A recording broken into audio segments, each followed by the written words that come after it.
Alright, so this was a pretty interesting chapter of My Hero Academia, one that perhaps defied the hopes of many fans, but at the same time was pretty much what you would expect. But before we get into all that, this video is sponsored by TappyToon. If you're not familiar, TappyToon publishes some of the best Korean webcomics or manhwa around in English, French, and German. We're talking about series like Solo Leveling, The Skeleton Soldier Failed to Protect the Dungeon, Dungeon Reset, and A Returner's Magic Should Be Special. Suffice to say that TappyToon has plenty of incredible action series and more always on the way, so you'll never run out of stuff to read. A Returner's Magic Should Be Special is a series I feel has a lot of core values and strengths similar to My Hero Academia despite being more fantasy oriented.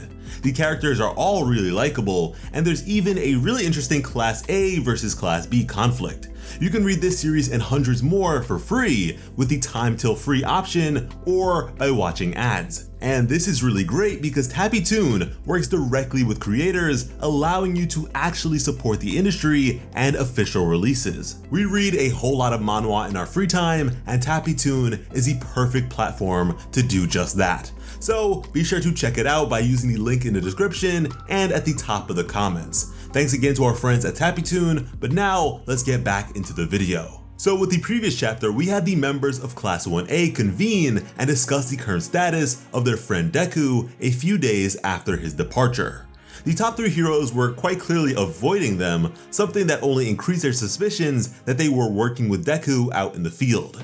And thanks to BAKUGO, they would also deduce that with Deku being so afraid to even go near the school, it is more than likely that All Might was in fact the one to deliver their letters. And at this point, they refused to be denied here and decided to press the issue. Doing so by contacting Principal Nezu, who in turn got in contact with Endeavor.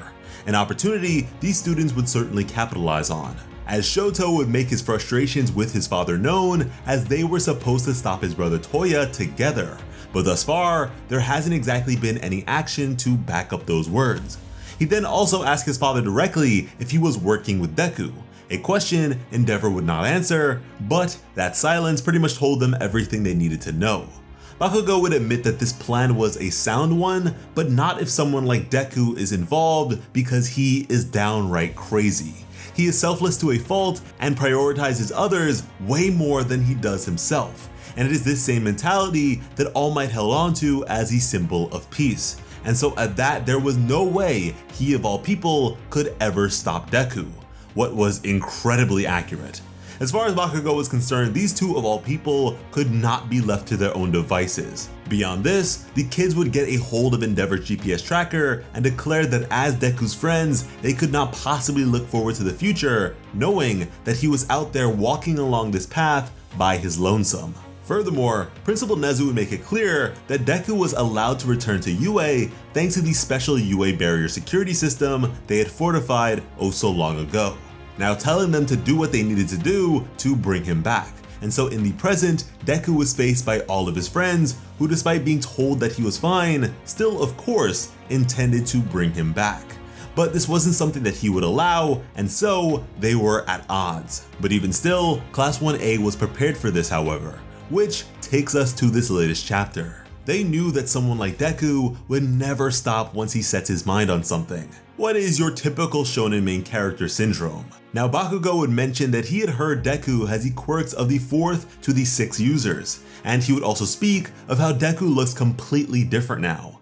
And he certainly does, he is far more bestial and ferocious here. But you know what, because of this comment from Bakugo, it seems like they still don't know about Fajin, which is the quirk of the 3rd wielder, which makes sense considering it is a whole lot harder to recognize visually as compared to all the others. From here, however, Deku would thank all his friends for coming in a way that felt reminiscent of a final boss at the end of a video game as he proceeded to release his smokescreen quirk. And it was on. Bakugo would tell them all not to lose sight of him as they would recognize this quirk to be that of the 6th user.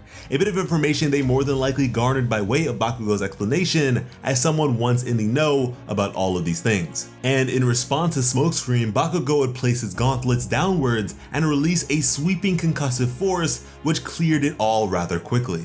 He would mention how Deku did not tell them anything before he left, that maybe once you start being able to do just about anything, everyone around you begins to look like a bunch of extras. Again, harping on that main character mentality. A mentality that Bakugo himself was once severely afflicted with, and so this is something he can certainly relate to better than most. And honestly, for him to say this just goes to show how much he has grown over the course of the series, and I really appreciate it. There's nothing like a bit of self-conscious hypocrisy. But next, it was Koda's turn. He would have a number of birds begin to surround Deku, as from down below, he would yell out that he can still return to UA, now telling Deku about the whole principal situation that we talked about previously, and that he needs to stop running away. Now, I don't know what Koda thought he was doing here with all these birds, but I will at the very least commend his effort. In response, Deku would simply say that he's sorry, and latch onto a nearby building from behind with Black Whip. An attempted escape that Zero would counter with his tape, what fulfills a very similar role in terms of use. Because of this, Deku would think back on his time training his quirks prior to the war, as Zero taught him how to use Black Whip as an extension of himself. But even still, he would break out of this binding pretty quickly, as just then, Jiro would enter the fray with an all-new super move, Heartbeat Wall. What we may imagine to be a technique similar to her Heartbeat Surround move, albeit more of a repelling force rather than an assaulting one, as Deku would jettison elsewhere, while Jiro would recount their time together during the cultural festival where he taught her how to organize her books. And thinking back on it, he thought she would consider it a useless hobby, but she was actually super enthusiastic about it and showed a genuine interest. In the present, she would say that it was a bit trivial, but even still, it made her really happy. And at this point, you know where this is all going. They are all getting their chance to tell Deku how much they love and support him over the course of this intervention. After Jiro, it was Ojiro who would use his tornado tail dance to grip onto Deku, reminding him of his fight against Shinso during the sports festival. How Deku got frustrated for him, and that is something that he will never forget. He'll tell Deku that it cannot be ignored just how tired he really is, yet he still, for whatever reason, is fighting by his lonesome. And Deku would respond to this by saying that if he's around, that will just put everyone else in harm's way. And as he stressed the threat of All for One, he pried his way out of Ojiro's grasp. But just as he broke through, Tokoyami was there to grab hold of him with Dark Shadow and slam him right into a nearby building. From there, we would have Sato, or Sugar Hulk as one of you called him in the comments recently, who leapt into the air and caught Jiro and Ojiro, who'd speak of just how strong Deku has gotten, both in regards to his physicality and his willpower. Now Sato would call out to Deku and tell him that he may have a special power, but their feelings about him remain the same. And he would furthermore tell him to think about what Koda said when it comes to returning back to school, or else he won't let him borrow any more food coloring for when he decides to make candied apples for Eri. And let me tell you, I really do enjoy seeing these characters be more involved with the story. I mean, it's hard to deny the whole extras concept when they're literally written as such. But in response to this, Deku would say that Eri doesn't need any candied apples from him specifically. A sentiment to which I feel she would beg to differ, but from here, oh man, they had this man Deku committed, as he would suddenly be bound like a prisoner of Tartarus. Momo, now emerging, would tell him that at first they planned on following him, but thanks to the Endeavor Agency, they have been able to make use of their quirks and help people. And right now, the person they needed to help was Deku. And it seems like this device was designed to put him to sleep, but again, like Tartarus, he would destroy it and break out. At this point, Dark Shadow was trying its best to restrain him, but Deku was insistent that they stop caring about him and stop following him, a sentiment to which Kaminari would flat out refuse. They all knew just how important One for All is, but to them, Deku's well-being was even more important, and so they were willing to force him to oblige. And with Kaminari holding onto Deku, Shoji would further bind the two with some insulation tape Momo had created, as he would then bring up Deku's prior sentiments of being able to defy the odds with his friends by his side. But yeah, now that it was dark enough, Tokoyami would command Dark Shadow to take on a new form. This was Ragnarok Womb. A pretty odd name as far as I'm concerned, but it was still pretty accurate as Deku was completely enveloped at this point. And Tokoyami would then remind Deku that it was his idea for him to use Dark Shadow's offensive power for the sake of defense as well during the cavalry event of the sports festival. And with this, Shoji would then additionally question if Deku only thinks of them as people to protect. A pretty reasonable question considering all of them have been training their entire lives to become proper heroes, and at that, sacrifice kinda comes along with the territory. But then we would have poor Kaminari locked in this confined space with Deku telling him that the first thing he needs to do is take a bath. Something we have been saying here on the channel since the very beginning of the Rogue arc, because the closest this man Deku has probably gotten to a shower in the last month has been either rainwater or public water fountains. He is straight up putrid right now. But again, Deku would continue his resistance and yell out as he crashed out of the building entirely. And goodness gracious, do you understand just how powerful Deku has to be to break out of all of this while he is this exhausted? At this point, Deku is so strong, he might as well be from another series entirely. But now, his mask was broken.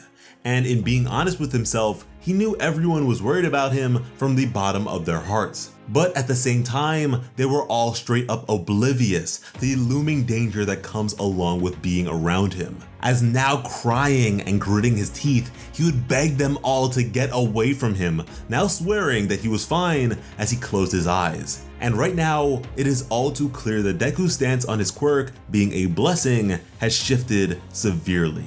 He regards this as a curse and an obligation that supersedes his own happiness by a long shot. But as his eyes were closed, Deku would slam right into a massive pillar of ice that dwarfed all nearby skyscrapers. And at that, one could argue that Deku knows himself to not be in danger here, which is why he wasn't able to detect this with danger sense. As Shoto would emerge, now questioning Deku's face as the burden placed on him couldn't possibly allow for tears, now asking Deku to share that very burden.